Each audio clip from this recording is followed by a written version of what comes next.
Welcome to Coreum Concepts. Thanks for coming by the channel today.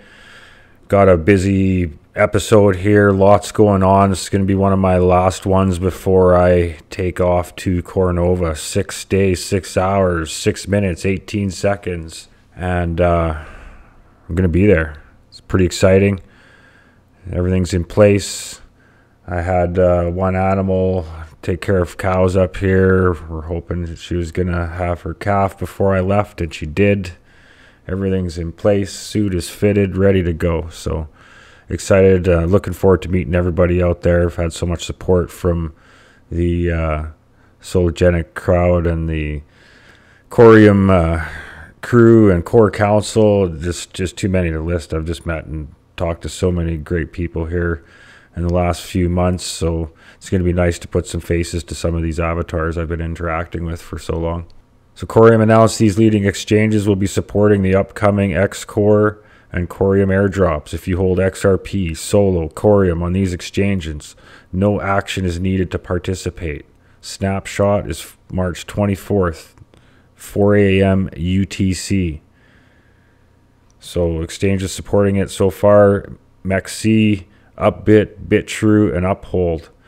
It's a pretty solid lineup for new blockchain coming out of the gates, especially Uphold. They're very, very particular on what they list on their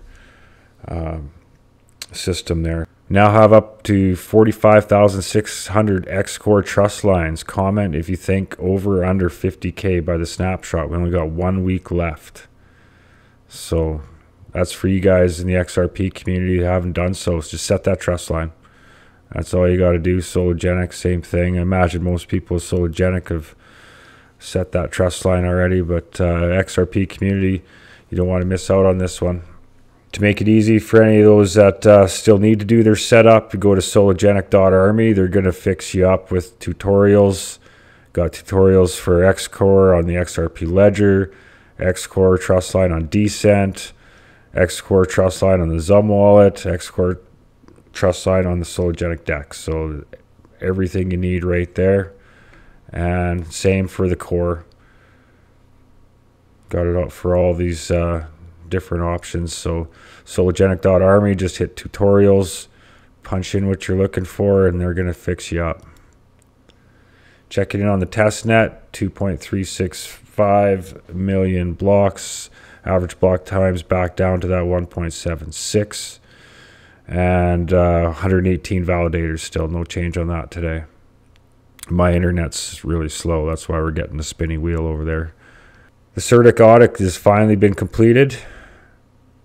The information's all here on it. You can view all the findings, PDF here. I'm going to dive into this a little bit later in the episode here towards the end. There's a few things I want to highlight in that. So, but anyways, you can head to Certik and link to it yourself if you like. Markets today, Coreum's pulled back pretty hard here today, sitting at 57.16 cents, down 3.28 in the last 24 hours. Here's a take a look at it on the weekly schedule. Sologenic also pulled back 6.5%. It's currently sitting at 17.3 cents. XRP is running sideways last 24 hours and sitting at 38 cents. Bitcoin's been pretty strong here of late. Slowed down a little bit in the last 24 hours. Currently sitting at 27,437. That, of course, helped the total crypto market cap push well above that 1 trillion mark, currently sitting at 1.13 trillion. Gold still strong at 1988.5. Silver strong also at 22.59. DXY's down a little bit, 103.864. So a lot of volatility these days. The MMRI is sitting at 222, and so even though it's dropped significantly here lately, that 222 is still in the high risk. Lots of going on, lots of market manipulations, bank closures, all kinds of craziness going on. The crypto market cap fear and greed index is climbing fast, currently sitting at 64, Yesterday was a 51. Last week was a 33. So it just shows you how volatile things are here of late. In some news here, Credit Suisse to hold weekend meetings to assess scenarios. There's still some problems out there, and the days ahead, I'm sure we're going to hear more about that. And there's a lot of places in the world that are creating a different system, or preparing for one at the very least. And the Brics, India's part of that Brics Foundation, and there's a lot of countries joining in on that. They've already established their over half the world's GDP as a coalition, as they are right now. One of the agendas of India's G20 presidency is mutual cooperation in cross-border payments and innovation in payment technology. The RBI has now signed an MOU with UAE's central bank to explore cross-linking of two countries' CBDCs. We bring you this report on how this could usher in a new era of rupee settlements around the world. Take a look. India has been leading the innovation in payment technology, UPI, and now the focus is on the digital rupee. It's a matter of great pride for India that the RBI has tested its digital rupee with merchants. The pilot project seems a success, as India is now seeking cross-border cooperation to enhance the use of CBDC mutually with other countries. Among several benefits of the CBDC is that it can be cross-linked to make payments in rupees. And that is something that the Indian government has been exploring with Russia as it looks to buy discounted oil. With sanctions by the Western countries on Russia after it invaded Ukraine over a year ago, trading with Russia has become a difficult proposition. Broadly, Russia has been cut off from the international payment systems. So countries that currently trade with Russia have had to come up with innovative ways to overcome that problem. India has been using UAE-based traders to buy its oil from Russia, and those settlements are currently being done in UAE's real currency, the dirham. India has proposed making trade settlements in Indian rupees now, but the government's larger vision is to make the rupee a global trade currency. While countries like Russia, Iran and Bangladesh have expressed interest in trading in rupees, the Indian currency is far from challenging the likes of the US dollar, the British sterling or the euro. That's why cross-linking India's CBDC with other countries' CBDCs may be the game changer. And the RBI's agreement with UAE's central bank may just be the first step in that very direction, and also a very important one. So you can see they're well ahead of where we are in the Western Hemisphere. I'm in Canada myself. United States regulators are really the ones that are throwing a wrench into the gears here and slowing everything down. Canada just mainly follows what the United States is doing for policy, for good and bad. And yeah, so it's really interesting. I spend most of my time seeing what the other part of the world's doing, and even a lot of developing countries, third world countries, are just miles ahead of us in adopting this technology. Russian Parliament poised to approve digital ruble as legal tender. This is from today. Lower house of the Russian Parliament has approved a draft law facilitating the launch of a digital ruble as legal tender. Legislation introduces legal definitions related to CBDC and assigns the role of the sole operator to the Central Bank of Russia. The Bank of Russia plans to start testing the digital ruble with real users and transactions April 1st, 2023. Full launch 2024. 2 weeks away, guys. We're nowhere near that in North America. Great share from Crypto Airy. FedNow instant real-time payment service is going live in July. Zero acknowledgement that the speed of settlement will increase the bank run risk inherently. They just don't get it yet. I think they do get it. I think this is all by design. I mean, it's been so easy for a common person like me to see Obviously, the Brics nations and other countries around the world have seen this coming a mile away. So I have a hard time buying the fact that they just don't get it. I think they do get it. I think this is a controlled destruction of the current system, and kind of like the Roaring 20s before the Great Depression in the 30s. A lot of similarities to that too, with sicknesses and lockdowns and all that kind of stuff. So interesting. History seems to be repeating. Look at the balance sheets of the banks. Virtually none of them are sitting on enough cash to back demand deposits that can be withdrawn at the speed of minutes now. So here's the thing. It used to be you had to go to a bank branch and fill out a paper form to make a bank withdrawal. Now you can do it on your phone. What's interesting is that the bank regulators have for a long time hated the most tech-forward banks. They like the concept that everything has to be analog because it slows everything down. Just yesterday, the Fed confirmed that FedNow, which is the new payment system that is ultimately going to replace FedWire, is coming online in July. And it's a 24/7, 365 system. And there was a lot of information in the press release about the testing requirements that the banks that are going to be rolling it out in July will have to comply with.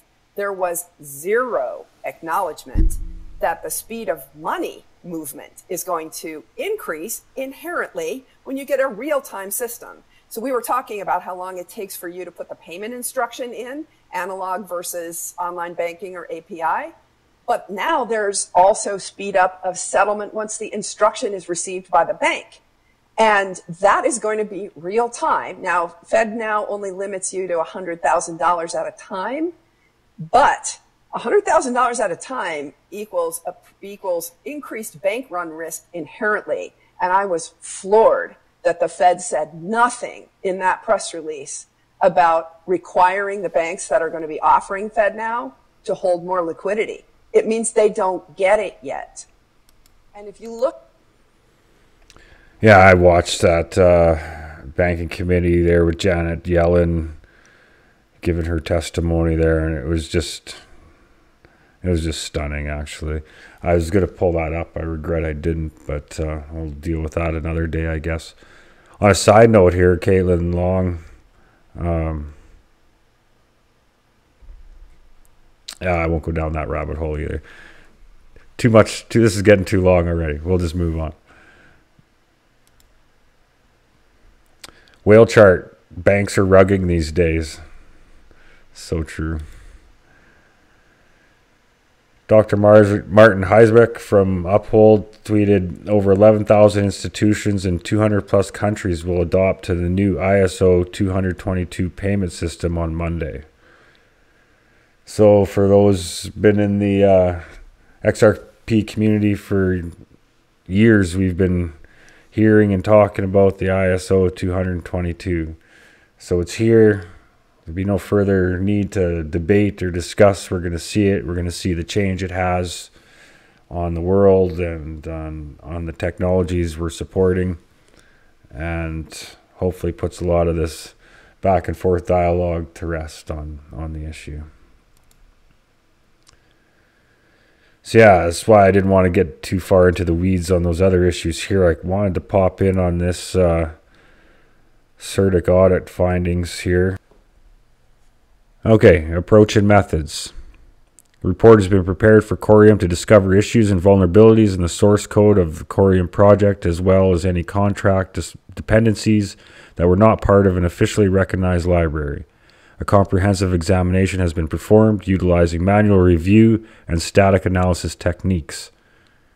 The auditing process pays special attention to the following considerations: testing the smart contracts against both common and uncommon attack vectors, assessing the code base to ensure compliance with the current best practices and industry standards, ensuring contract logic meets the specifications and intentions of the client, cross-referencing the contract structure and implementation against similar smart contracts produced by industry leaders, and a thorough line-by-line manual review of entire code base by industry experts.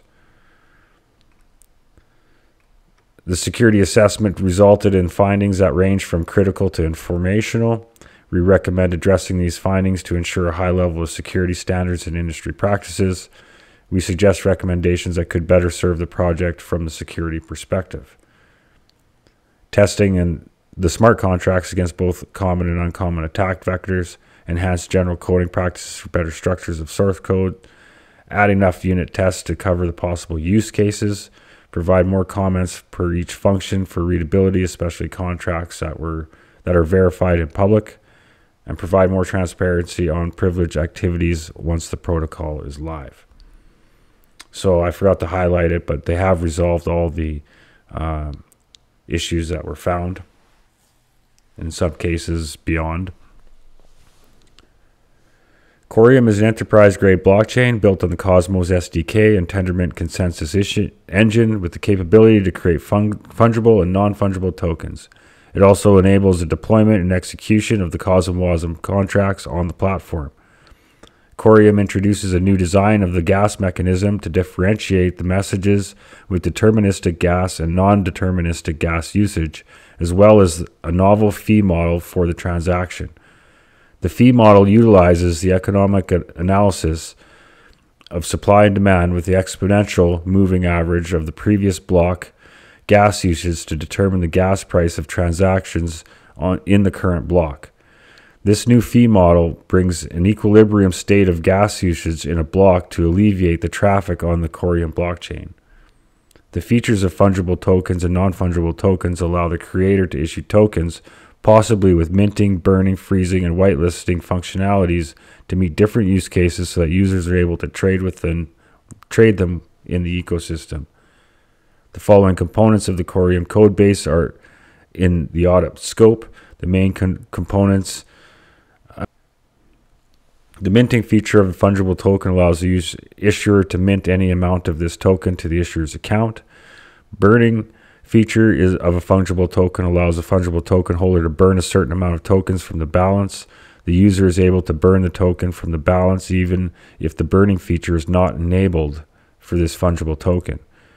The freezing feature of a fungible token allows the issuer to freeze a certain amount of tokens from an address, excluding the issuer. The issuer's balance cannot be frozen by the issuer itself. If this frozen amount is less than the balance of the address, then only the remaining balance, i.e. the balance frozen amount, is able to be transferred out to other addresses. In addition, the issuer is allowed to globally freeze the token. That is, any functionality related to the token is disabled, but the issuer is not restricted by the global freezing functionality. It means the issuer is still able to send the tokens to other addresses while other addresses cannot. On the other hand, the issuer can unfreeze the same amount of the token from an address and globally unfreeze the address. The freeze and unfreeze operations are performed in terms of addition and subtraction on the account's frozen balance. The whitelisting feature of fungible tokens allows the issuer to whitelist an address with the limit such that the address is only able to receive the token up to the limit, excluding the issuer. That means the total amount of the tokens received from any other addresses so far should not exceed the limit. The issuer is excluded from this restriction and cannot be set whitelisted limits by the issuer itself. The whitelist operation will be overwritten if a new whitelisted limit is set by the issuer. The burning fee is set when issuing fungible token with or without the burning feature, which is determined by a parameter called burn rate ranging from 0 to 1. If one sender and receiver is the issuer, then the token transfer will not be charged a burning fee. Send commission fee is set when issuing a fungible token, which is determined by a parameter send commission rate ranging from 0 to 1. Similar to the burn fee, it charges a fee from the token transfer between non-issuers on the top of the token transfer amount. The fee is calculated by multiplying the transfer amount with the send commission rate and sent issuer. If one of the sender and receiver is the issuer, it will not be charged the send commission fee. The FT module exposes the following transactions to the users. Issue token with symbol subunit, precision, initial amount, description, as well as allowed features, the burning, freezing, minting, whitelisting, and burn rate and send commission rate, which only restricts the non-issuers if set. Mint tokens to allow the issuer to mint fungible tokens to his or her address. Burn tokens to allow the address to burn its fungible tokens. Freeze an account, unfreeze an account, globally freeze accounts, globally unfreeze accounts, and set a whitelisted limit of an account to set a whitelisted limit of fungible token for an account. The Asset NFT module allows users to create unique digital assets known as NFTs on the Coreum blockchain. The NFT module in Cosmos SDK provides basic functionality on NFT storage and information query, but it leaves the user's interaction interface to the developers. Based on the NFT module in Cosmos SDK, the Coreum chain completes the additional functionalities such that the users are able to issue, class, mint, burn, and freeze NFTs, whitelist accounts for NFTs, as well as send the NFTs with extra features. So it just talks about the same thing with NFTs as with the tokens, minting, and such that. The flowchart for the same.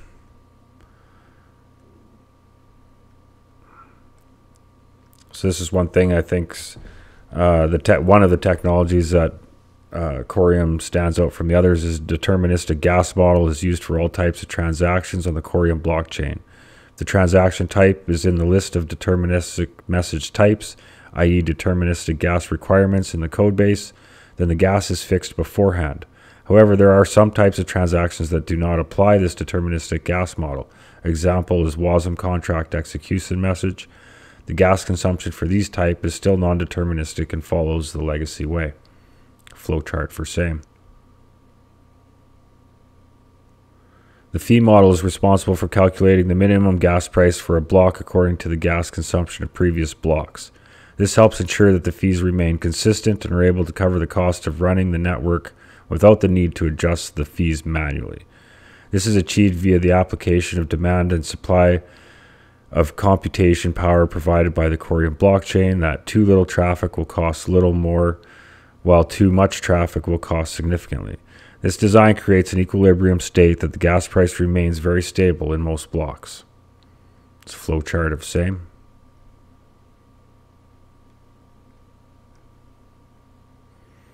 So there's our findings.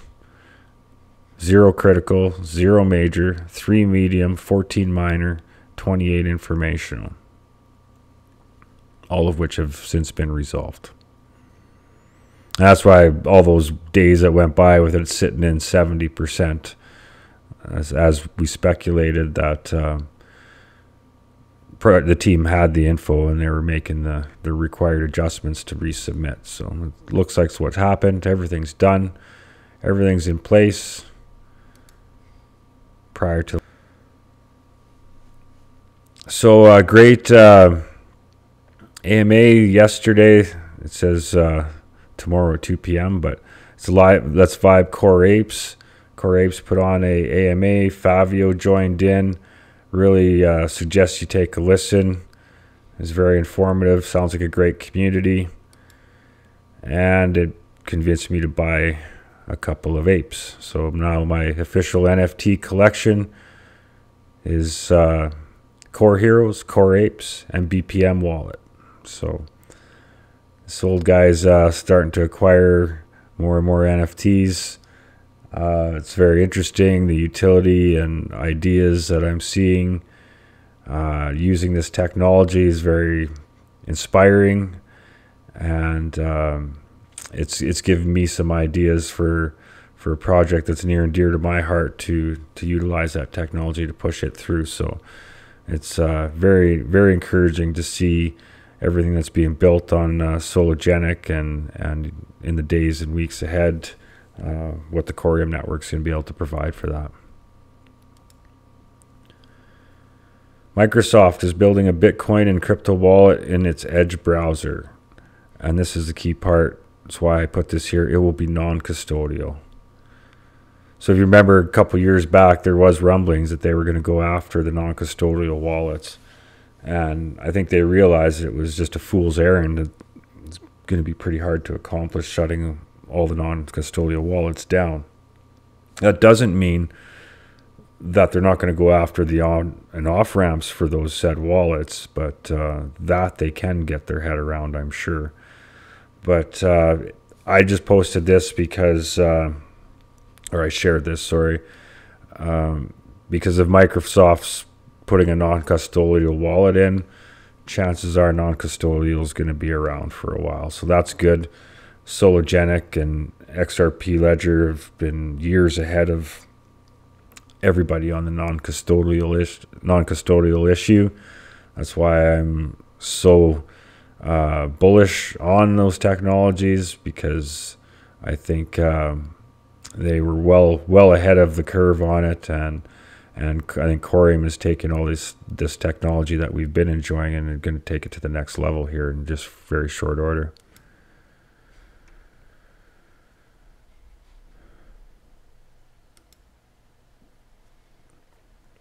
And yesterday was St. Patrick's Day, but nonetheless, the greenhouse, and green means go in our world.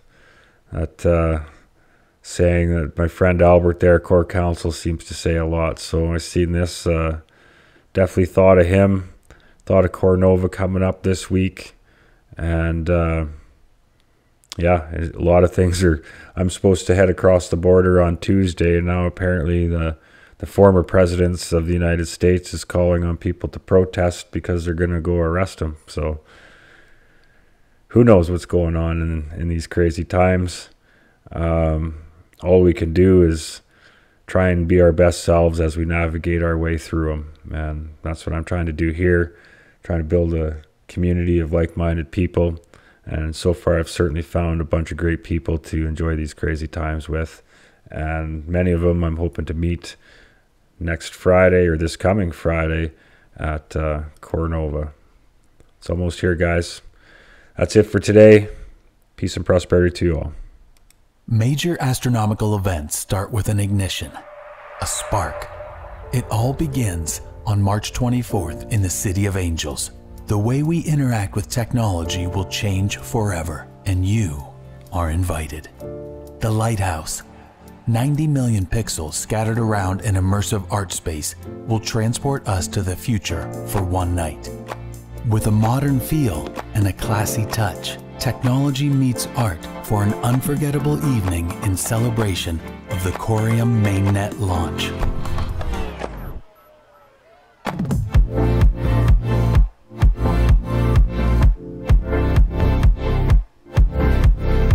But this is not just about technology. It's about making a difference in the world. During the event, the Coreum Foundation will also host a charity fundraising, matching the donations made by all 350 plus attendees in support of Save the Children, an initiative that aligns with our vision to build a better tomorrow for everyone. This is an exclusive invite-only event. Simply scan the QR code in the invite and RSVP your attendance.